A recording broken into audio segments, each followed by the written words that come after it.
I had to practice in this little town in Missouri. I had just made 25 years old. And I said, well, the way to establish a practice is to answer house calls. I'm gonna answer any house call that I get.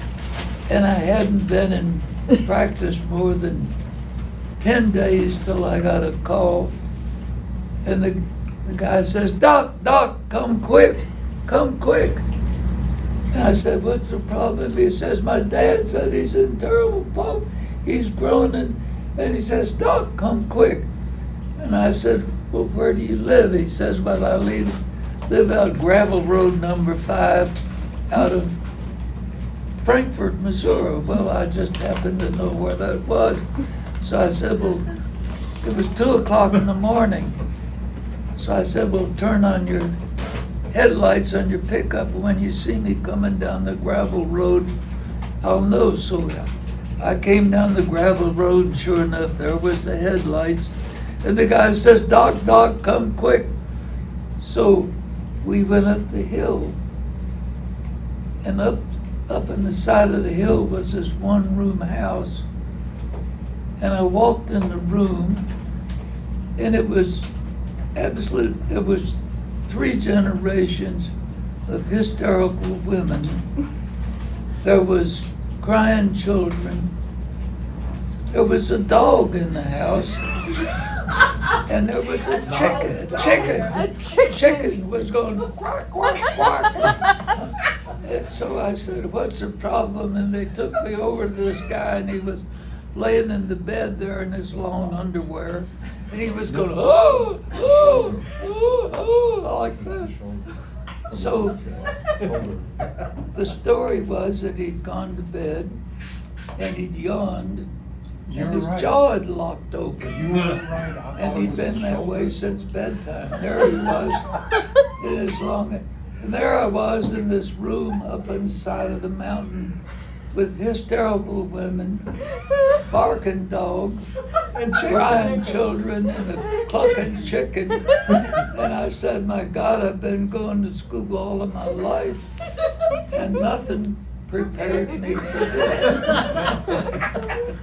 But I did remember from basic science, the anatomy of the jaw joint, so I reached over and grabbed a hold of him and pushed down on the back of his jaw and pulled up, and pop!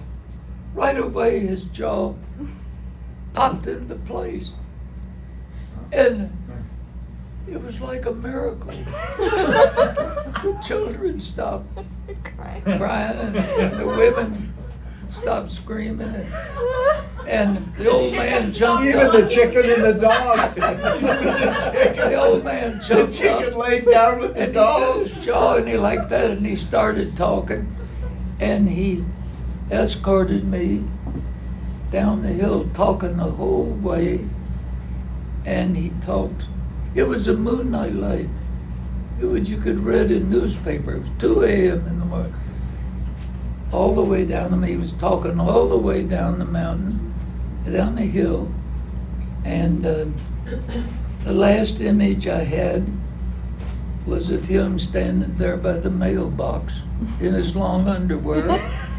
He was still talking. I drove on home, and it was about 2 weeks later, a knock on the door, and a scruffy young man came to the door, and he had a bell jar. It was one of those old bell jars with the flip top and the red thing, and it had this, it looked like water. And I knew that was what they call white lightning. And I realized it was those hillbillies were,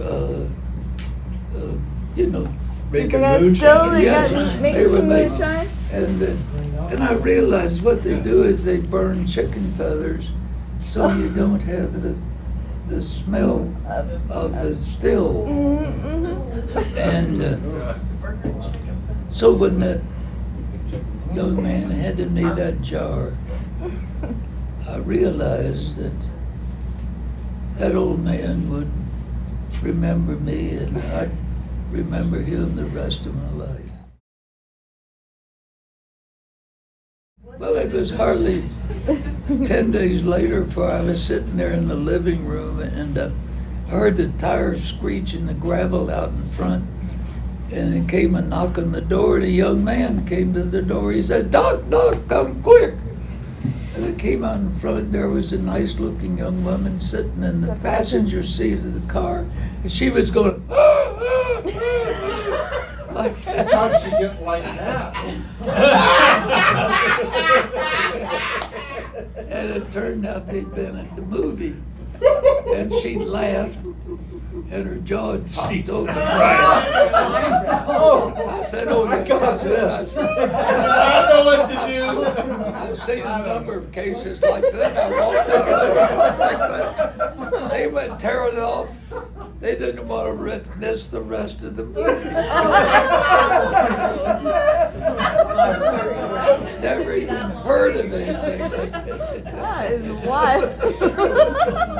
Oh, I've seen cases like this Yes, before. yes. Don't worry, don't worry. I know what I'm doing.